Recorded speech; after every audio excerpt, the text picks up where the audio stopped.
سلطانی. بسم اللہ الرحمن الرحیم. اللہ تبارک و تعالیٰ کے پاکیزہ نام سے شروع کرتے ہیں جو بہت مہربان نہایت رحم والا ہے.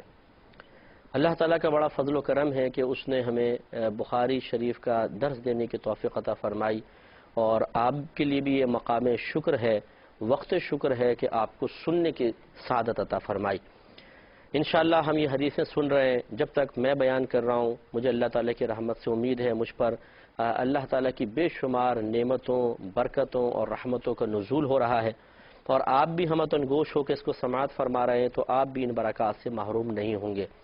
اگر روزانہ 15-20 منٹ ہم کلام رسول صلی اللہ علیہ وسلم کی طرف متوجہ ہو کر اللہ تعالیٰ کی بارگاہ سے برکات کے حصول کی کوششیں کرتے رہیں تو مجھے اللہ تعالیٰ کی رحمت سے امید ہے نہ صرف ظاہر و باطن میں تبدیلی آئے گی بلکہ ہمارے گھر کے حالات میں بھی تبدیلی آئے گی. بے برکتی کی جگہ برکت آئے گی، اور بے عملی کی جگہ عمل آئے گا، اور انشاءاللہ بچوں کی نافرمانی کی جگہ فرما برداری پیدا ہوگی، اس کا جذبہ پیدا ہوگا، اس کا شعور بیدار ہوگا.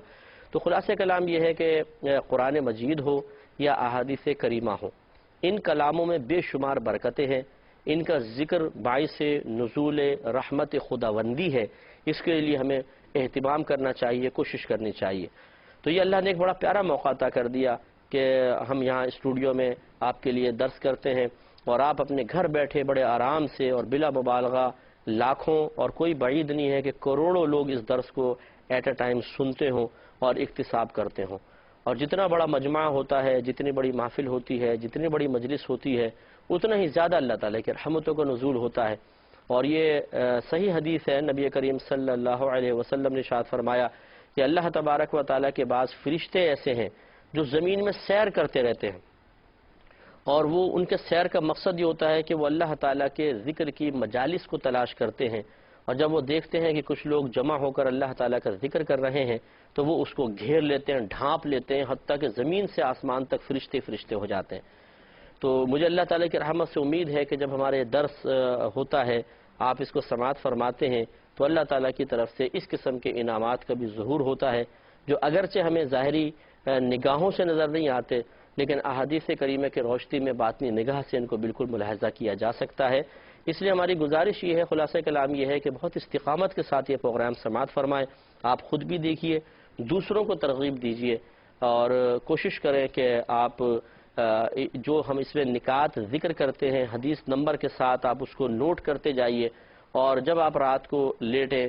سونے لگیں اس سے پہلے ذرا ایک دو دفعہ اس کو دیکھ کر آنکھیں بند کر کے اپنا احتساب کریں، اپنا محاسبہ کریں، تاکہ ہمارے اندر ایک چینج آئے، ایک تبدیلی آئے، اور ایک خوشگوار تبدیلی جو اللہ تعالیٰ کو پسند ہے، اس کے حبیب کریم صلی اللہ علیہ وسلم کو محبوب ہے، جو فرشتوں کو اچھی لگتی ہے، جس کو لوگ بھی لائک کریں گے. اور انشاءاللہ عز و جل اس کے بعد جو ہمارے اندر ایک باطنی نور پیدا ہوگا وہ نفس و شیطان کی گرفت کو کمزور سے کمزور تر کرے گا، اور اس کی برکت سے پھر نیکیوں پر استقامت اور گناہوں سے اجتناب پر پابندی اور ہمیشگی حاصل ہو جائے گی، اور رضا الہی حاصل کرنا بے حد آسان ہو جائے گا. تو 55 حدیثیں آپ کی خدمت میں عرض کر چکے ہیں. 56ویں حدیث عرض کرتے ہیں. یہاں پہلے ایک بات سماعت فرما لیں کہ لفظ حدیث نبی کریم صلی اللہ علیہ وسلم کے قول، فعل اور تقریر تینوں پہ بولا جاتا ہے. قول کا مطلب آپ نے جو کلام فرمایا، فعل یعنی جو آپ نے کام کیا اسے بھی حدیث کہتے ہیں. جیسے ایک راوی بیان کریں کہ نبی کریم صلی اللہ علیہ وسلم نے اس طرح وضو کیا، ہم اسے بھی حدیث کہیں گے. حالانکہ سرکار کچھ بھی نہیں فرما رہے، ایک فعل ذکر کیا گیا ہے، لیکن فعل پر بھی حدیث کا اطلاق ہوتا ہے. اور ایک ہوتی ہے تقریر. تقریر کا مطلب ہوتا ہے، اسے لفظی معنی ہے پختہ کرنا. ہوتا ایسا ہے کہ نبی کریم صلی اللہ علیہ وسلم بعض اوقات کسی صحابی کو کوئی کام کرتے ہوئے دیکھتے تھے، یا کوئی آپ کے سامنے کوئی کلام کر رہا ہے. اب چونکہ نبی پر فرض ہے کہ اگر کوئی غلط کام کر رہا ہو یا غلط بات کہہ رہا ہو تو فوراً اس کی اصلاح کریں اور اس برائی کو ختم کریں، خاموش نہیں رہ سکتے ہیں. ہاں جب تک اللہ کا حکم ہو تو ایک الگ بات ہے کہ اگر کسی چیز کے بارے میں ابھی اللہ تعالیٰ نے حکم نہیں دیا کہ اس کو روکا جائے تو وہ ایک الگ مسئلہ ہے. جیسے اول اسلام میں شراب لوگ پیتے تھے، سرکار نے باقاعدہ اس کی ممانعت نہیں فرمائی، پھر جب حکم نازل ہوا تو منع فرمایا، وہ ایک الگ چیز ہے. لیکن اگر ہوتا یہ اگر کوئی برا عمل کر رہا ہے تو اللہ کے نبی اللہ کی اجازت سے فوراً اس پہ روکیں گے، خاموش نہیں رہیں گے، کیونکہ ان کو نصیحت کرنا فرض ہے. اور اسی طرح کوئی غلط بات آپ کے سامنے بولے گا تو آپ اس کو روک دیں گے. لیکن اگر ایسا ہو کہ کسی نے بات کہی اور آپ خاموش رہے، اور کسی نے کوئی عمل کیا اور آپ نے اس کی تردید نہیں کی، اصلاح کے لیے کوئی کلام نہیں کیا، تو آپ کا خاموش رہنا ہی اس فعل یا اس قول کے جائز ہونے کی دلیل ہوتی ہے. اب اگر کسی حدیث میں ذکر کر دیا جائے کہ نبی کریم صلی اللہ علیہ وسلم نے ایک صحابی کو کرتے ہوئے دیکھا اور آپ نے انہیں منع نہیں فرمایا، بس اتنی بات اگر آ جائے گی، یہ بھی ایک حدیث ہے. اس کو حدیث تقریری کہتے ہیں، یعنی خاموش رہ کر کسی کے قول یا فعل کے جائز ہونے کو پختہ کرنا، یہ نبی کریم صلی اللہ علیہ وسلم سے ثابت ہوتا ہے. تو حدیث کا اطلاق نبی کریم صلی اللہ علیہ وسلم کے قول، فعل اور تقریر پر ہوتا ہے. اسی طریقے سے لفظ حدیث کا اطلاق صحابی کے قول، فعل اور تقریر پر بھی ہوتا ہے. تو اب جو حدیث امام بخاری رحمۃ اللہ علیہ لا رہے ہیں، یہ حضرت مغیرہ بن شعبہ رضی اللہ تعالی عنہ کا کلام ہے، جس کو آپ باقاعدہ حدیث کے عنوان سے ذکر کر رہے ہیں. تو یہ وضاحت یہاں پہ کرنا مقصود تھا کہ صحابی کا اگر کلام بھی ہوگا اسے بھی حدیث کہا جائے گا. لہذا یہ 56ویں حدیث ایک صحابی کا کلام ہی ہے. یہ حضرت مغیرہ بن شعبہ رضی اللہ تعالی عنہ تھے، اور کوفہ میں آپ کا انتقال ہوا تھا 50 سن ہجری میں. طاعون کی بیماری میں آپ کا وصال ہوا تھا، آپ وہاں کے باقاعدہ امیر تھے. تو جب آپ کا انتقال ہونے لگا، اس سے پہلے آپ نے منبر پر ایک چھوٹا سا خطبہ دیا تھا. اس خطبے کو یہاں پر امام بخاری رحمۃ اللہ علیہ نے نقل فرمایا ہے، وہ میں آپ کی خدمت میں ترجمہ عرض کرتا ہوں. تو حضرت یہ راویز کے ہیں زیاد بن علاقہ رضی اللہ تعالیٰ عنہ کہتے ہیں کہ میں نے جریر بن عبداللہ سے یہ بات سنی کہ جس دن حضرت مغیرہ بن شعبہ رضی اللہ تعالیٰ عنہ کا انتقال ہوا تھا، اس سے انتقال سے پہلے آپ منبر پر کھڑے ہوئے. بس آپ نے اللہ تبارک و تعالیٰ کی حمد اور ثنا بیان کی، اور پھر لوگوں کو نصیحت کرتے ہوئے ارشاد فرمایا کہ تم پر اللہ تبارک و تعالیٰ سے ڈرنا لازم ہے، وہ اللہ تعالیٰ جو وحدہ لا شریک ہے، اور تم پر لازم ہے کہ تم وقار اختیار کرو، سکینہ اختیار کرو. یعنی تمہاری طبیعتوں میں وقار ہونا چاہیے اور تم پرسکون رہو. طبیعتوں کے اندر اضطراب، بے قراری کہ جو انسان کو غیبت پر، چغلی پر یا فتنہ فساد کی طرف ابھارے، اسے تم ترک کرو. تم پہ لازم ہے کہ سکون اختیار کرو، یہاں تک کہ تمہارے پاس تمہارا امیر آ جائے. یعنی میرے وصال کے بعد دوسرا امیر آ جائے، اس میں کوئی آپس میں لڑائی جھگڑا، فتنہ فساد نہیں کرنا ہے، بلکہ بالکل تم اپنے اگلے امیر کے آنے تک پرسکون رہو. پھر کہا کہ بس ان قریب وہ تمہارا امیر تمہارے پاس آئے گا، یعنی دوسرا امیر آئے گا. پھر اپنے بارے میں فرمایا کہ تم اپنے اس امیر کے لیے اللہ تعالیٰ کی بارگاہ سے معافی طلب کرو، اس کے امیر کے لیے عفو مانگو، یعنی میرے لیے دعائیں مغفرت کرو، میرے اعمال کے بارے میں اللہ تعالیٰ کی بارگاہ میں عرض کرو کہ اللہ تعالیٰ مجھ سے درگزر کا معاملہ فرمائے. راوی کہتے ہیں فَإِنَّهُ كَانَ يُحِبُّ الْعَفْوَ، گویا کہ مغیرہ بن شعبہ رضی اللہ تعالیٰ عنہ عفو کو، معاف کرنے کو، درگزر کرنے کو پسند فرماتے تھے. تو اس لیے آپ نے صحابہ جو اپنے ساتھی تھے ان سے کہا کہ میرے لیے اللہ تعالیٰ سے عافیت مانگو، عفو طلب کرو. پھر انہوں نے کہا کہ اما بعد، حمد و صلات کے بعد، بس میں نبی کریم صلی اللہ علیہ وسلم کے پاس آیا تھا اور میں نے عرض کی تھی کہ یا رسول اللہ صلی اللہ علیہ وسلم میں آپ سے بیعت اسلام کرنا چاہتا ہوں. تو نبی کریم صلی اللہ علیہ وسلم نے مجھ پر یہ شرط رکھی تھی، یعنی لازم کر دیا تھا کہ میں ہر مسلمان کے ساتھ خیر خواہی کروں. تو یہ کہتے ہیں پس میں نے اس بات پر نبی کریم صلی اللہ علیہ وسلم سے بیعت کی تھی، اور یہ فرمایا کہ اس مسجد کے رب کی قسم کہ بے شک میں تمہارا خیر خواہ ہوں. اور پھر فرمایا کہ پھر آپ نے، راوی کہتے ہیں پھر آپ نے استغفار کیا، اللہ تعالیٰ سے مغفرت طلب کی اور منبر سے اتر آئے. تو یہ ایک چھوٹا سا خطبہ ہے حضرت مغیرہ بن شعبہ رضی اللہ تعالی عنہ کا، جو آپ نے اپنی وفات سے کچھ دیر پہلے ارشاد فرمایا، اور اس کو حدیث کہہ کر امام بخاری نے ذکر کیا، جس سے کہ میں نے آپ کو بتایا کہ صحابی کے قول پر بھی حدیث کا اطلاق ہوتا ہے. اور اس کو ذکر اس لیے خاص طور پہ کر دیا کہ اس میں حضرت مغیرہ بن شعبہ رضی اللہ تعالیٰ عنہ نے نبی کریم صلی اللہ علیہ وسلم کی ایک حدیث بھی ذکر کر دی ہے، اس لیے ایک حدیث بھی اس میں بیان ہو گئی. تو اب آپ کے تھوڑا سا ہم اس پہ دیکھ لیتے ہیں. آپ نے فرمایا کہ میں تم پر اللہ تعالیٰ وحدہ لا شریک سے ڈرنا لازم کرتا ہوں، تم پہ لازم ہے کہ اللہ تعالیٰ سے ڈرو. تو یہ ایک صحابی کی نصیحت ہے اپنے متبعین کے لیے اور صحابہ کرام علیہم رضوان سب کے سب عادل اور ثقہ ہیں، یاد رکھیں، کیونکہ قرآن میں اللہ تعالیٰ نے فیصلہ فرما دیا رضی اللہ عنہم ورضوا عنہ، اللہ تبارک و تعالیٰ ان سے راضی ہو گیا اور یہ اللہ سے راضی ہو گئے۔ یہ بات ضرور ذہن نشین رہے کہ اللہ تبارک و تعالیٰ کی جیسے ذات قدیم ہے ایسی اس کی صفات بھی قدیم ہیں، اور کلام بھی اللہ تعالیٰ کی صفت ہے، لہذا وہ بھی قدیم ہے۔ قدیم کا مطلب ہمیشہ سے ہے، اس پہ کبھی ایسا نہیں تھا کہ پہلے نہیں تھا بعد میں وجود میں آیا، ہمیشہ سے ہے۔ گویا کہ صحابہ کرام علیہم رضوان کا بھی وجود بھی نہیں تھا، تب بھی اللہ تعالیٰ کا یہ کلام تھا کہ رضی اللہ عنہم ورضوا عنہ، اللہ تعالیٰ ان سے راضی ہو گیا، وہ اللہ سے راضی ہوگا۔ اور یقینی سی بات ہے، اس سے کوئی انکار نہیں کر سکتا کہ اللہ تبارک و تعالیٰ جو کچھ ہوگا آگے جتنا بھی ابھی ہوگا وہ سب اللہ تعالیٰ جانتا ہے، اس کا علم کی کوئی انتہائی نہیں ہے، وہ سب جانتا ہے۔ تو لہذا اللہ تعالیٰ کو معلوم تھا کہ اور ہمارا عقیدہ ہے کہ کیا کیا آگے معاملات ہوں گے، کون کیا کیا کرے گا، اگر کوئی باہم رنجشیں ہوں گی تو کیا کیا رنجشیں ہوں گی، ان کے اسباب کیا کیا ہوں گے۔ لیکن اس کے باوجود اللہ تبارک و تعالیٰ گویا کہ ازل سے ہی صحابہ کرام علیہم رضوان سے راضی ہونے کا اعلان فرما رہا ہے۔ تو معلوم یہ ہوا کہ اگر کوئی ایسا معاملہ ہمیں اکابرین میں نظر بھی آتا ہے بالفرض کہ جس میں کوئی ایسی آپ کو دل میں بات کھٹکتی ہے تو اس کو نظر انداز کرنا واجب ہے، اس لیے کہ ہم جس چیز کو ہم بنیاد بنا کر کسی کے بارے میں کوئی تصور ذہن میں قائم کر رہے ہیں یا کوئی کمنٹس کہنے کی کوشش کرتے ہیں تو ہمیں، اور وہ بھی نیگیٹو کمنٹس، تو ہمیں تھوڑا سا بریک لگانی چاہیے، اس لیے کہ وہ معاملہ ان کا اور اللہ تبارک و تعالیٰ کا معاملہ ہے، اور اللہ تعالیٰ تو ان سے رضا کا اعلان فرما رہا ہے۔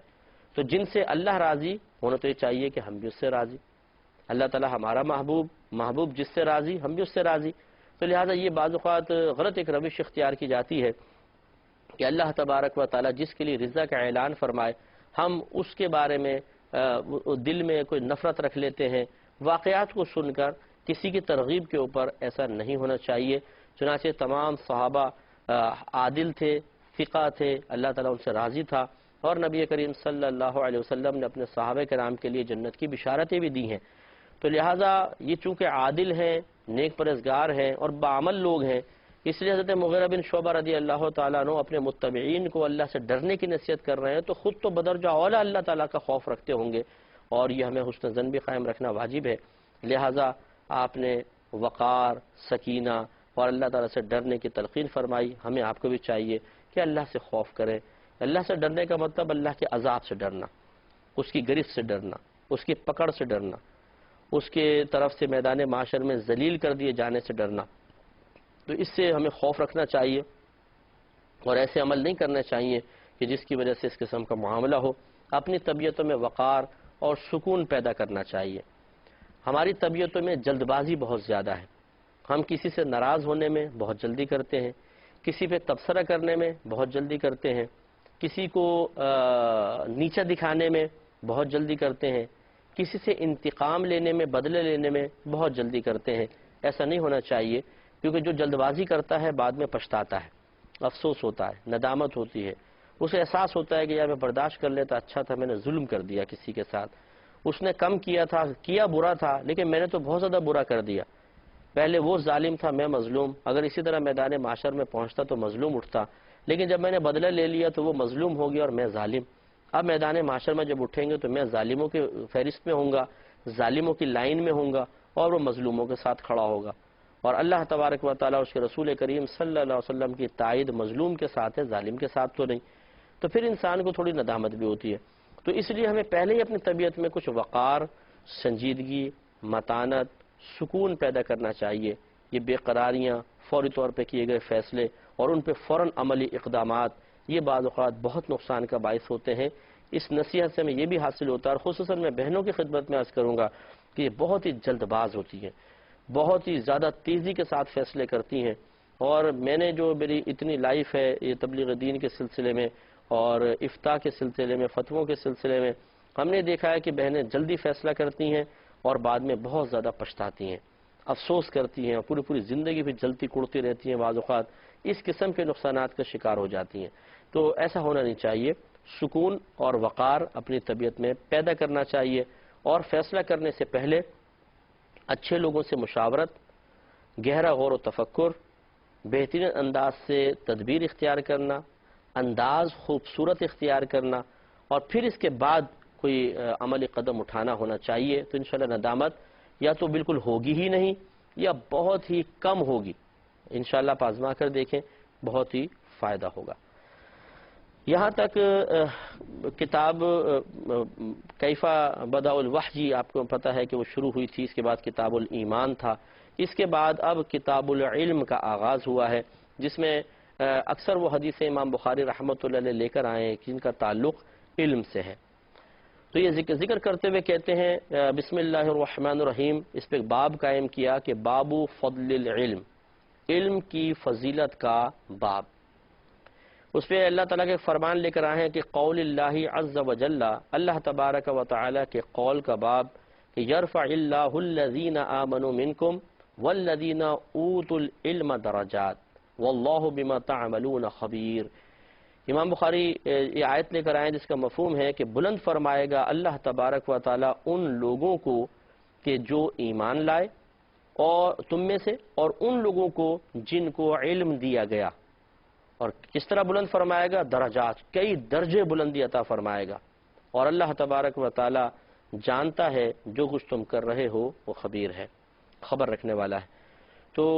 اس آیت کریمہ سے گویا کہ امام بخاری رحمۃ اللہ علیہ نے فضیلت علم پر استدلال کیا ہے کہ اللہ تعالیٰ نے بیان فرمایا کہ مومنین کے درجوں کو بلند فرمایا، تو مومنین میں تو علماء بھی داخل ہیں، لیکن پھر الخاص علماء کا تذکرہ کیا کہ ان لوگوں کو اللہ تعالیٰ کئی درجے عطا فرمائے گا کہ جو صاحب علم ہیں۔ اس کا مطلب ہے کہ ہر مومن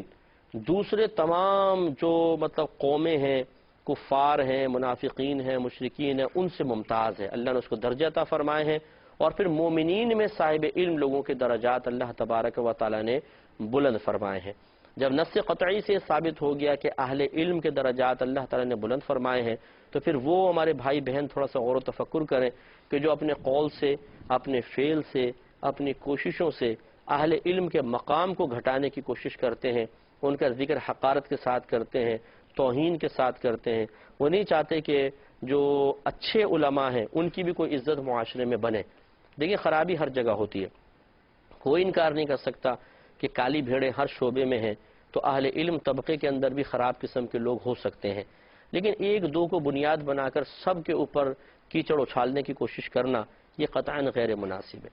اگر آپ کے خاندان میں ایک شخص چوری کرے اور کوئی کھڑا ہو کر بولے کہ تو پورا خاندان ہی چور ہے، تو آپ کو بھی تکلیف ہوگی، اذیت ہوگی کہ بھئی ایک شخص نے اگر کیا، اگر اس کا تعلق ہمارے خاندان سے ہے تو اس کا مطلب یہ تو نہیں ہے کہ پورا خاندان چور ہو گیا۔ آپ یہ کیسے کہہ رہے ہیں؟ آپ کو برا محسوس ہوگا، آپ اسے غلط کہیں گے۔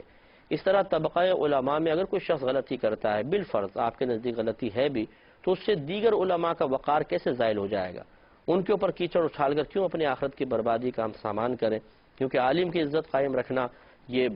بہت ضروری ہے، واجب ہے، اور جو لوگ اس کے خلاف کام کرنے کی کوشش کریں گے پھر وہ اللہ تعالیٰ کی بارگاہ سے اس کا برا نتیجہ بھی بھگتیں گے، کیونکہ جس کو اللہ بلند کرنا چاہے ہم اسے گھٹانے کی کوشش کریں، یہ اللہ تعالیٰ کی ناپسندیدگی والا کام ہے، اس پہ سزا ملے گی۔ اللہ تعالیٰ ہمیں اس سے بچنے کی توفیق عطا فرمائے، آمین۔ وآخر دعوانا ان الحمدللہ رب العالمین۔